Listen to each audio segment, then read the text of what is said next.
Hello, this is Marnie from happinessformothers.com, and this is the first part of a three-part series that I'm going to be making in how to overcome anxiety. I have overcome 3 types of anxiety. First, really serious social anxiety, and then maternal anxiety, and then anxiety about putting myself out on the internet, like I'm doing right now.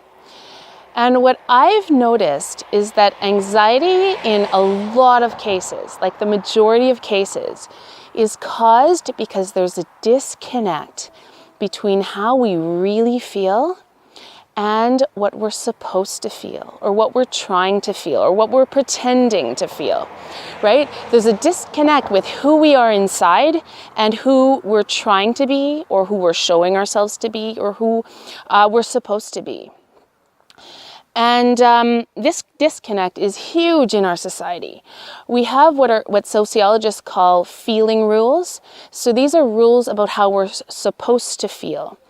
And these rules are so strong that we try as hard as we can to feel them. And if that doesn't work, then we pretend that we're feeling them. Now, these feeling rules are really detrimental to mothers. These feeling rules are things like you must feel fulfilled in motherhood, satisfied in motherhood. Motherhood brings you tons of joy. This is the best thing you've ever done. And you feel nothing but love for your child. You feel no other painful emotions, only love and joy and fulfillment, right? So that's kind of the feeling rules. And so there's 2 problems with the feeling rules. The first problem is wherever we go, all the other mothers are showing the feeling rules. They're obeying them. They're either trying to feel those feelings or they're pretending to feel those feelings. Or sometimes they actually do feel those feelings. Because with feeling rules, we actually try to feel them, and sometimes it actually does work. So they are obeying the feeling rules. And then here we look at ourselves and think, wow, my feelings are very different. And nobody's talking about what I really feel. So that's the one disadvantage. The second disadvantage about the feeling rules is that they cause extreme anxiety. They often do. As well as depression or anger, other secondary emotions as well.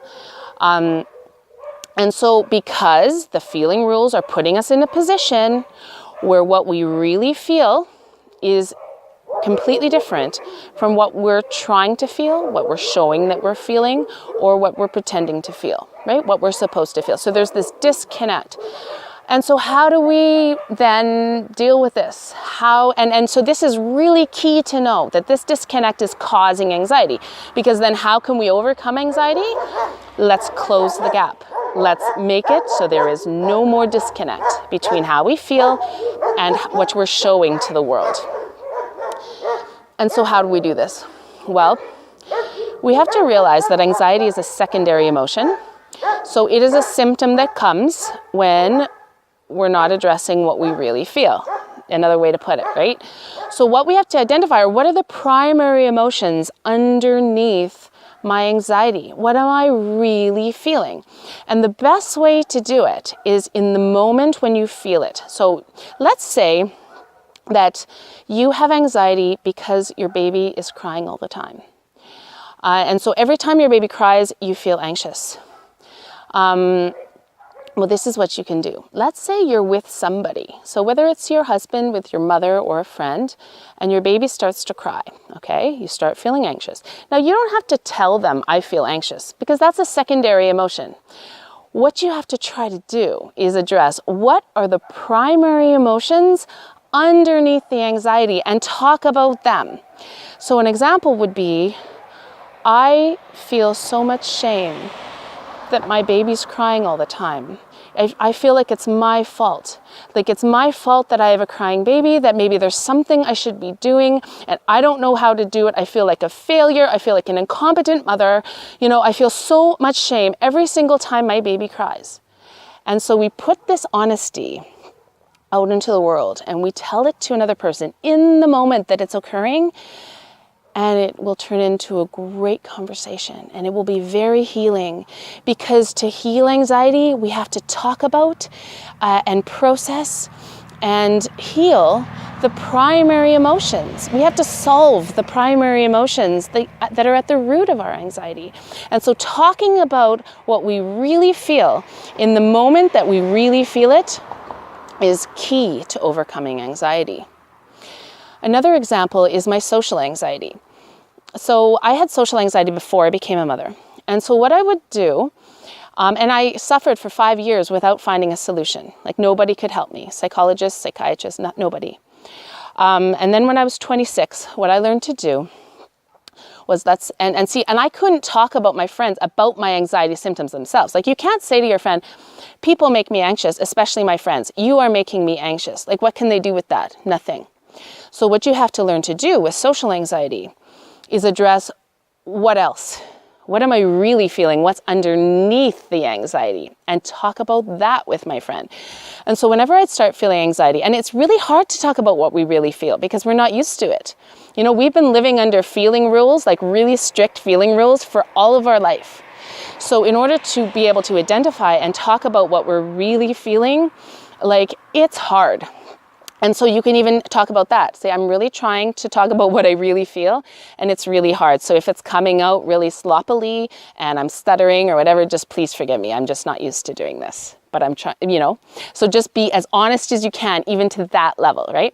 And what I used to have to do is I actually had to go to the bathroom. So I'd feel anxiety. I'd have to go to the bathroom, sit on the toilet, and be like, okay, Marnie. Like I'd actually have to remove myself from the situation temporarily and think, okay, what am I really feeling right now? And then it would become clear. It wouldn't be crystal clear. I'd still have to fumble over my words to try to get it out. But the general direction, the general topic would become clear. So then I'd go back to my friend and I'd be as honest as I could right away before we got into any other topics. I got as honest as I could by saying, I've had a really bad day. You know, I went to the playgroup today and my child was misbehaving so bad and I felt so much shame. I felt people were looking at me and judging me and I became paralyzed and like I can't talk about anything else right now. Like all I can think about is that, right? Talk about what we really feel. That was just an example, you know? And I was so bad at it at the beginning. Like I could hardly find my words. And now look at me now, right? Like I talk about emotions as if it's like any old topic, right? So you do get better at it. And that's why I'm pretty good at it, is because this is how I overcame one of the worst forms of anxiety you could ever imagine. Like if you are scared of everybody, especially your best friend, so you can't become friends with anybody, basically. That's what I had. And now I talk about emotions like they're nothing, right? So yeah, there is hope. Take a bathroom break, identify what you're feeling, come back and talk about what you're really feeling with the person you're with in the moment. And if you'd like any help at all with anxiety and with and figuring out how honesty will work for you, or figuring out what are the primary emotions underneath your anxiety of motherhood, then send me a message and we can book a time to talk. Thank you for listening, and I hope you have a wonderful day.